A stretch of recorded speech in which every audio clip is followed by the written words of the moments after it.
All students, I wish you luck, healthy and happy.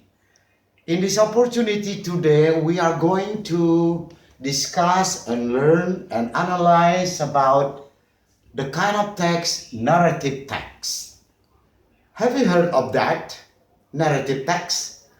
So narrative text is a text that tells a story which is handed down from generation to generation and becomes a believable thing in society. You can say that in Indonesia, narrative text ini semacam cerita yang turun-temurun dari generasi ke generasi dan menjadi sesuatu yang dipercaya di masyarakat. That's a narrative text. And what is the purpose? Apa tujuannya? The purpose of the narrative text is the first, to entertain or to amuse the readers. Menghibur. Membuat terhibur pembaca. And the second, to enjoy listening, reading the story. Menikmati membaca, mendengar cerita itu. And the third, we learn and catch the learning points as the moral values. In the narrative text, we generally find the moral values, pesan-pesan moral, nilai-nilai moral. And let's see kinds of narrative text. There are some kinds of narrative text, as we know, like first fable. In this fable, most the characters are animals. Animals act like human beings. And the second, legend. Maybe you know, generally in Indonesia, like Roro Jonggrang, peristiwa terjadinya Danau Toba. That's a legend. And then the third, myth.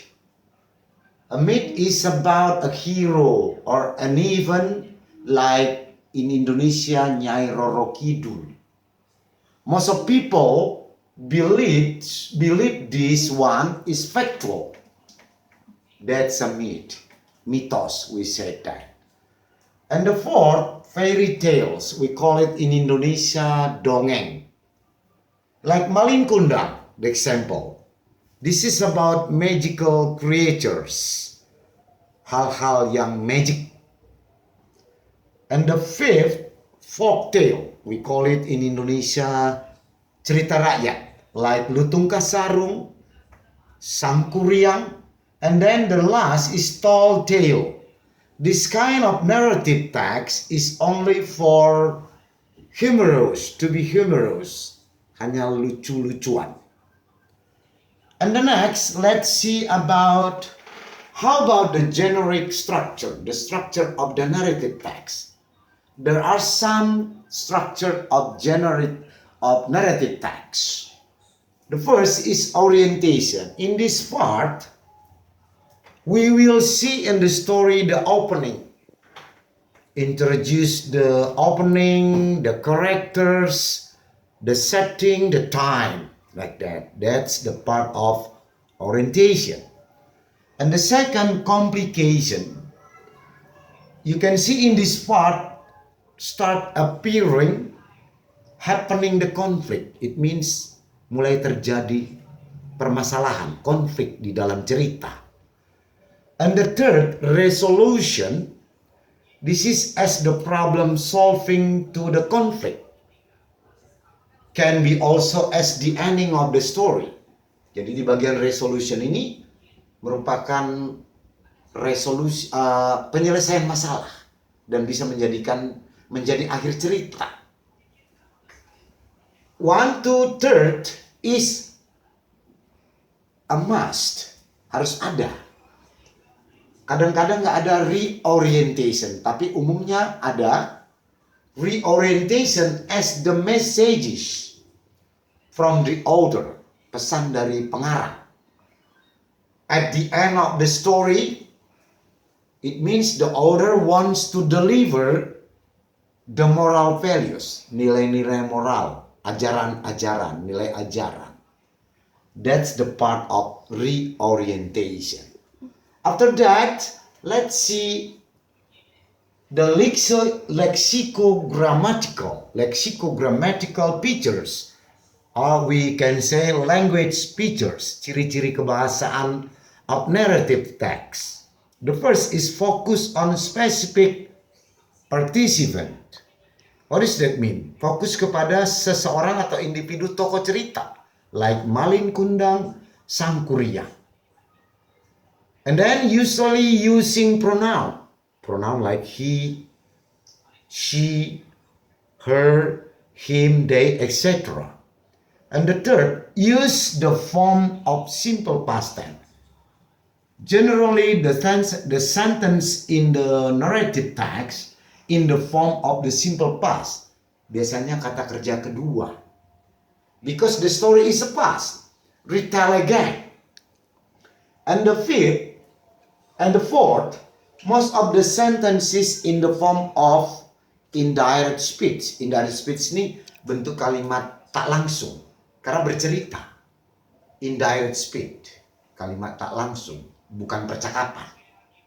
And then the fifth, use the adverbial phrases or adverb of time, such as a long time ago. Ini kata-kata keterangan waktu seperti itu you will find in the narrative text. One day, once upon a time, many years later, happily after, live happily forever, in the end, like that. And the last, use of time conjunction, kata-kata penghubung waktu. In order to combine, untuk bertujuan to combine or to compound the sentences or the paragraphs, untuk menghubungkan kalimat-kalimat atau paragraf-paragraf. Such as then, from then on, after, before. This is the time conjunction. For the next, you can see the example of the story. You can screenshot. Kalian bisa screenshot nanti. Ini akan saya tampilkan, lampirkan. Contoh ceritanya, the story of Sang Kuryang. For example, you can see the start, the first paragraph. Once upon a time in West Java, Indonesia, lived a princess named Dayang Sumbi.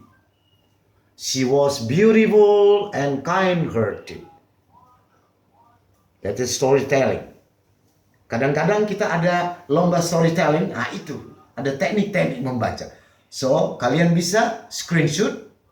I think that's enough for this time. You can learn this text and then check it out to this point per point. Definition, the purpose. This is the kind of Sang Kuryang, a kind of folk tale. How about the structure, the generic structure? You can see from the text. And then analyze about the language features. I think that's enough. Thank you for watching. Bye-bye.